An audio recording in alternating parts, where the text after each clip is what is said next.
Chapter 1. I am by birth a Genevese, and my family is one of the most distinguished of that republic. My ancestors had been for many years counselors and syndics, and my father had filled several public situations with honor and reputation.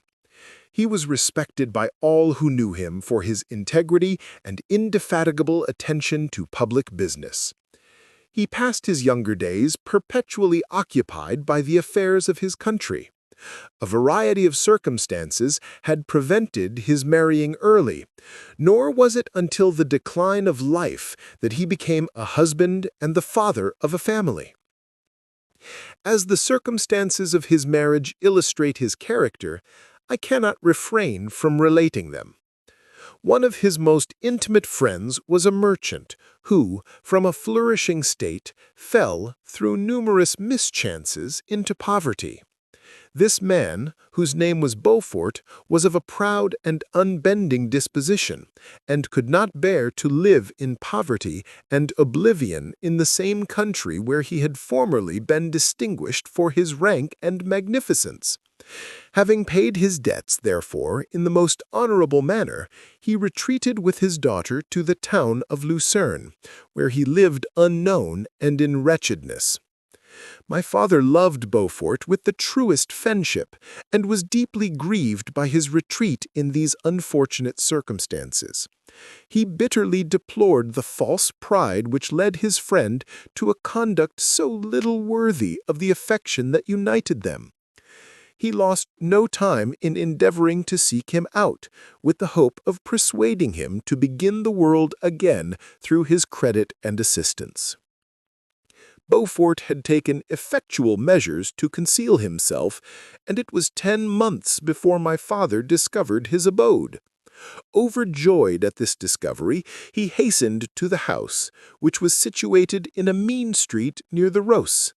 But when he entered, misery and despair alone welcomed him. Beaufort had saved but a very small sum of money from the wreck of his fortunes, but it was sufficient to provide him with sustenance for some months, and in the meantime he hoped to procure some respectable employment in a merchant's house. The interval was consequently spent in inaction. His grief only became more deep and rankling when he had leisure for reflection, and at length it took so fast hold of his mind that at the end of 3 months he lay on a bed of sickness, incapable of any exertion. His daughter attended him with the greatest tenderness, but she saw with despair that their little fund was rapidly decreasing, and there was no other prospect of support. But Caroline Beaufort possessed a mind of an uncommon mold, and her courage rose to support her in her adversity. She procured plain work, she plaited straw, and by various means contrived to earn a pittance scarcely sufficient to support life. Several months passed in this manner. Her father grew worse, her time was more entirely occupied in attending him, her means of subsistence decreased, and in the 10th month her father died in her arms, leaving her an orphan and a beggar. This last blow overcame her, and she knelt by Beaufort's coffin weeping bitterly when my father entered the chamber. He came like a protecting spirit to the poor girl, who committed herself to his care, and after the interment of his friend, he conducted her to Geneva and placed her under the protection of a relative. 2 years after this event, Caroline became his wife.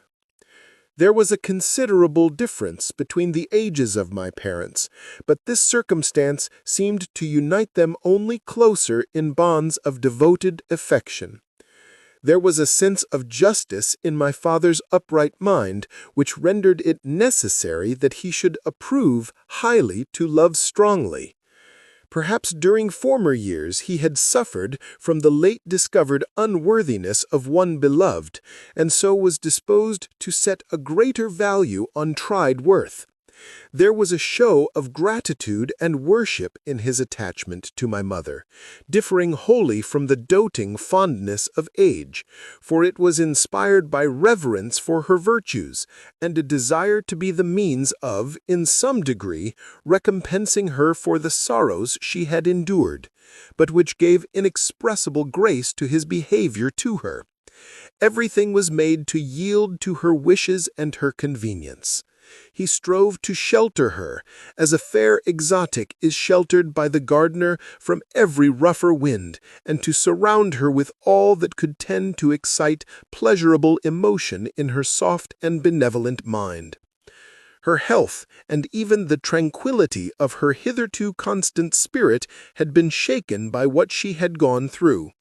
During the 2 years that had elapsed previous to their marriage, my father had gradually relinquished all his public functions, and immediately after their union they sought the pleasant climate of Italy, and the change of scene and interest attendant on a tour through that land of wonders, as a restorative for her weakened frame.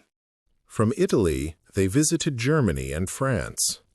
I, their eldest child, was born at Naples, and as an infant accompanied them in their rambles. I remained for several years their only child. Much as they were attached to each other, they seemed to draw inexhaustible stores of affection from a very mine of love to bestow them upon me. My mother's tender caresses and my father's smile of benevolent pleasure while regarding me are my first recollections. I was their plaything and their idol, and something better, their child, the innocent and helpless creature bestowed on them by heaven, whom to bring up to good, and whose future lot it was in their hands to direct to happiness or misery, according as they fulfilled their duties towards me. With this deep consciousness of what they owed towards the being, to which they had given life, added to the active spirit of tenderness that animated both, it may be imagined that while during every hour of my infant life I received a lesson of patience, of charity, and of self-control, I was so guided by a silken cord that all seemed but one train of enjoyment to me. For a long time I was their only care. My mother had much desired to have a daughter, but I continued their single offspring. When I was about 5 years old, while making an excursion beyond the frontiers of Italy, they passed a week on the shores of the Lake of Como. Their benevolent disposition often made them enter the cottages of the poor. This to my mother was more than a duty, it was a necessity, a passion. Remembering what she had suffered and how she had been relieved, for her to act in her turn the guardian angel to the afflicted. During one of their walks, a poor cot in the foldings of a veil attracted their notice as being singularly disconsolate, while the number of half-clothed children gathered about it spoke of penury in its worst shape. One day, when my father had gone by himself to Milan, my mother, accompanied by me, visited this abode.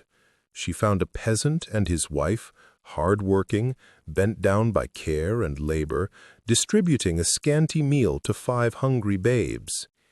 Among these there was one which attracted my mother far above all the rest. She appeared of a different stock. The 4 others were dark-eyed, hardy little vagrants. This child was thin and very fair. Her hair was the brightest living gold, and, despite the poverty of her clothing, seemed to set a crown of distinction on her head. Her brow was clear and ample, her blue eyes cloudless, and her lips and the molding of her face so expressive of sensibility and sweetness that none could behold her without looking on her as of a distinct species, a being heaven-sent, and bearing a celestial stamp in all her features. The peasant woman, perceiving that my mother fixed eyes of wonder and admiration on this lovely girl, eagerly communicated her history. She was not her child, but the daughter of a Milanese nobleman. Her mother was a German, and had died on giving her birth. The infant had been placed with these good people to nurse. They were better off then. They had not been long married, and their eldest child was but just born. The father of their charge was one of those Italians nursed in the memory of the antique glory of Italy, one among the schiavi ogno frementi, who exerted himself to obtain the liberty of his country. He became the victim of its weakness. Whether he had died or still lingered in the dungeons of Austria was not known. His property was confiscated. His child became an orphan and a beggar. She continued with her foster parents and bloomed in their rude abode, fairer than a garden rose among dark-leaved brambles. When my father returned from Milan, he found playing with me in the hall of our villa a child fairer than pictured cherub, a creature who seemed to shed radiance from her looks and whose form and motions were lighter than the chamois of the hills. The apparition was soon explained. With his permission, my mother prevailed on her rustic guardians to yield their charge to her. They were fond of the sweet orphan. Her presence had seemed a blessing to them, but it would be unfair to her to keep her in poverty and want when Providence afforded her such powerful protection. They consulted their village priest, and the result was that Elizabeth Lavenza became the inmate of my parents' house, my more than sister, the beautiful and adored companion of all my occupations and my pleasures. Everyone loved Elizabeth. The passionate and almost reverential attachment with which all regarded her became, while I shared it, my pride and my delight. On the evening previous to her being brought to my home, my mother had said playfully, "I have a pretty present for my Victor. Tomorrow he shall have it." And when on the morrow she presented Elizabeth to me as her promised gift, I, with childish seriousness, interpreted her words literally and looked upon Elizabeth as mine to protect, love, and cherish. All praises bestowed on her I received as made to a possession of my own. We called each other familiarly by the name of cousin. No word, no expression could body forth the kind of relation in which she stood to me, my more than sister, since till death she was to be mine only.